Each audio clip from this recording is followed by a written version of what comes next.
Eating only Japanese food for a day? Let's go, guys! Vansh, gising na! Ano ba yan? Nagbuko pa Japan, bilisan mo, tumayo ka na dyan, mag-empake ka na! Totoo ba? Oo! Excited na ako, Vansh. Mag-impake na ako. Pwede na to. Tara na, Vansh. Vansh, tara na. Hala, naniwala talaga siya, Diyos ko po. Vansh, tara na. Bilisan mo na. Wait lang, Vansh! Ano ba? Prank lang yun, chawot! Nakakainis naman to. Pero may challenge ako sa'yo. Ano na naman yan? Eating only Japan foods for a day. At kapag nasucceed mo yon, pupunta tayo ng Japan. Tabi mo yan, Tara! Good morning, guys. So it's currently 10:08 a.m. and magbe-breakfast na tayo. So hanap tayo ng Japanese food. Guys, meron silang onigiri. May nakita akong Japanese drink ko, so try natin. Itadakimasu! Kainin na natin. So, nakalasa niya yung sa Japan. Wait, paano to? Hindi ko siya gets, pero ayan, ganyan siya.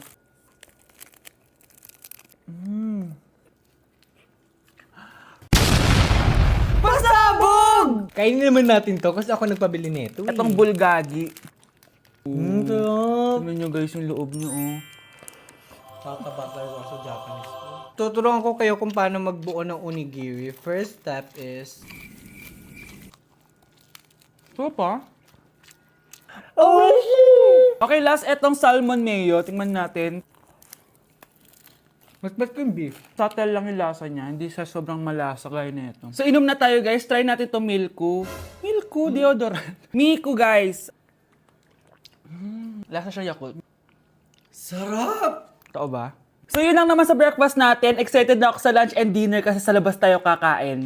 It's lunchtime, guys. And as usual, late na naman tayo magla-lunch. Ang kinikrave ko ngayon for lunch is ramen. So, tignan pa natin kung ano pa pwede natin orderin na Japanese food. Guys, di ko alam na may entrance exam pala dito.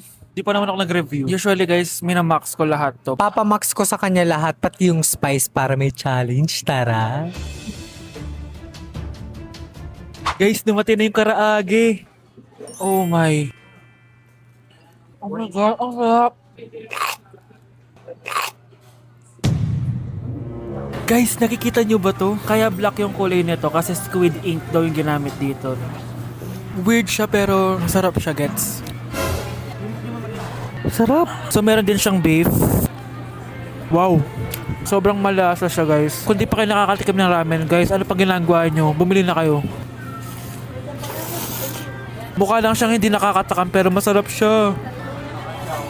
Grabe, namimiss ko na yung Japan kasi palagi kami nag-ramen dun eh. Craving satisfied naman ako and excited na ako sa dinner, guys. So, next stop, dinner naman. So, let's go! It's dinner time, guys! Medyo busog pa ako pero kaya natin to. So, tara, pasok na tayo and mag-order na tayo ng Japanese food. Let's go! Itadakimasu! Favorite namin to ni Haneban. Sobrang sarap nito, guys. Sushi siya na may malaking salmon, tas ang sarap, promise. Sausaw natin sa sauce.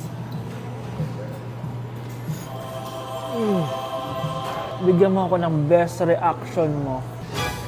Nag-order din kami ng California Maki. Nag-order din ako ng yakiniku doon. Ayan ang tsura niya. Sarap niya, oh. Guys, tignan niyo.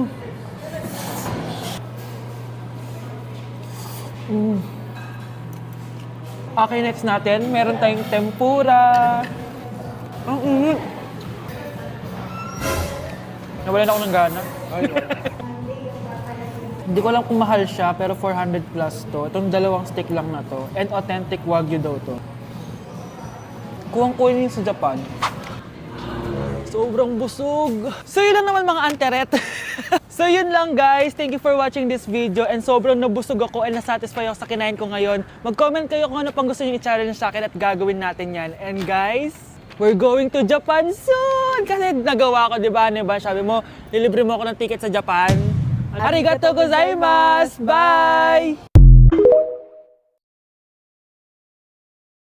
Annyeonghaseyo! Guys, sobrang lamig! Nasa Korea na ako! At syempre, ano pa bang gagawin natin? Titikim tayo ng convenience store snacks! Guys, hulaan nyo kung nasan ako, walang ganito sa Pilipinas. First time ko makakatikim ng mga pagkain sa convenience store dito sa Korea. Grabe, sobrang dami din pagpipilian dito. Guys, ito daw yung kinakain ni Jungkook sa live niya, so tikman natin kung masarap. Guys, simula bata daw si Jungkook, ito yung favorite niyang iniinom, so tikman din natin. Hala, Si Jungkook. Akala ko na hospital ka. Resurrection, ang muling pagkabuhay. Annyeonghaseyo. Ala ka, may Korean guys, oh. May mga hotdog din, no? Tikman natin yung mga hotdog nila kung masarap. Guys, may nakita ako, matcha siya na pandesal, tas may ulam siya sa loob. Tikman natin kung ano lasa.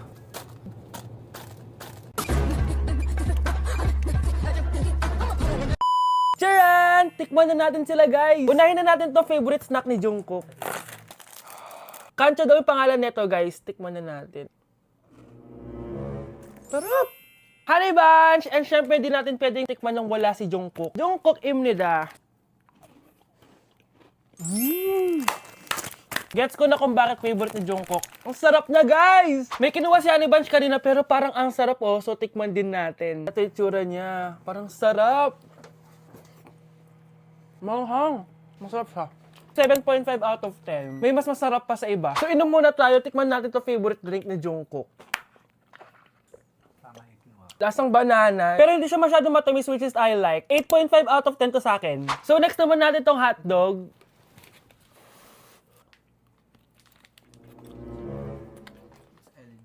Ano yung lasa? Hindi ko siya gusto, guys. Weird na lasa niya. 3 out of 10 lang to sa akin. Hindi ko siya masyadong gusto. Next natin tong dried pusit. So, ganito yung itsura niya, guys. Matigas siya. Ang tigas. Baka niluluto pa to. Eh, grabe. Alam mo yung mga ginangat-ngat ng aso? 1 out of 10, hindi ko siya nakain, tapos wala rin siya lasa. Next natin to matcha na siopaw na may ulam sa loob. Unang kagat, guys. Akala ko sobrang dami laman, di siya katulad ng picture, oh. Pero masarap siya. Alam ko yung kalasa niya, yung bola-bola, ganun. I'll give it 8 out of 10, kasi masarap naman siya. Second to the last natin, itong curry crispy roll. Curry? May curry nga talaga siya. Ganito yung tsura niya, guys. Uy, ang sarap! Magugustuhan mo siya. Oo nga. Guys, masarap siya. 9.5 out of 10 to sa akin. Okay, guys, last natin. Magkukurya ba tayo na hindi nakakatikim ng buldak? Guys, natatakot ako kasi maanghang talaga to. Hindi siya maanghang, guys.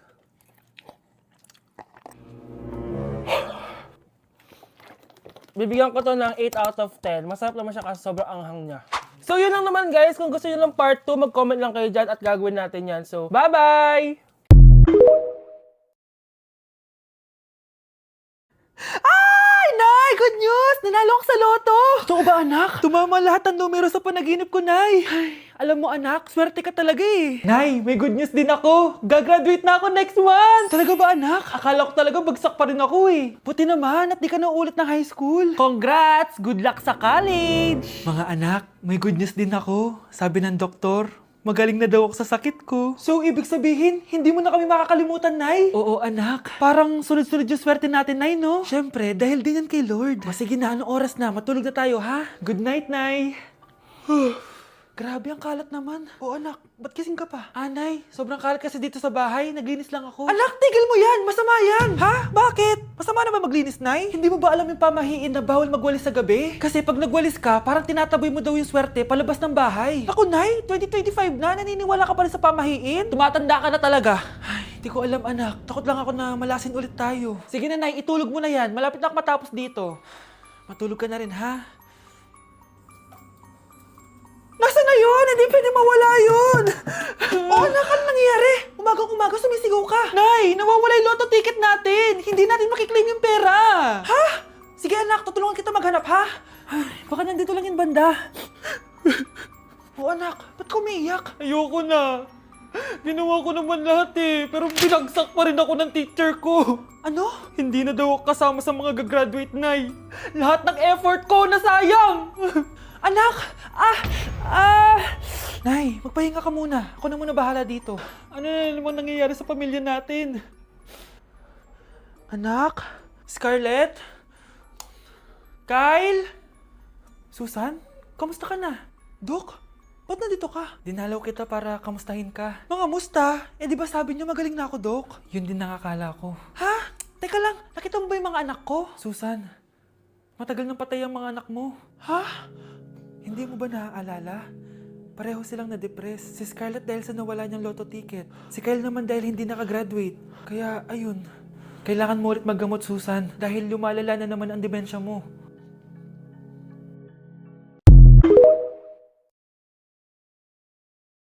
This year, ang Christmas decor namin dapat aesthetic, mala Pinterest score.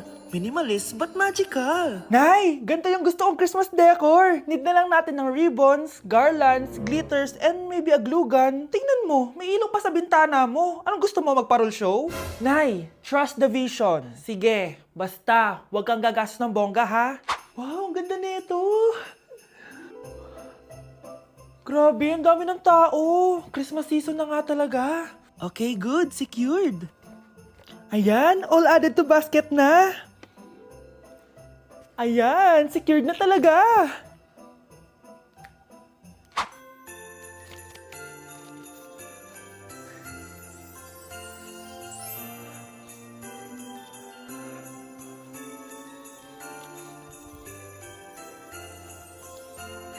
Anak, paubos na yung ribbon, no? O, eto, ribbon ng cake. Same color naman eh. Pwede na yan. Nay, masisira yung team. Magkaiba yung sukat, oh.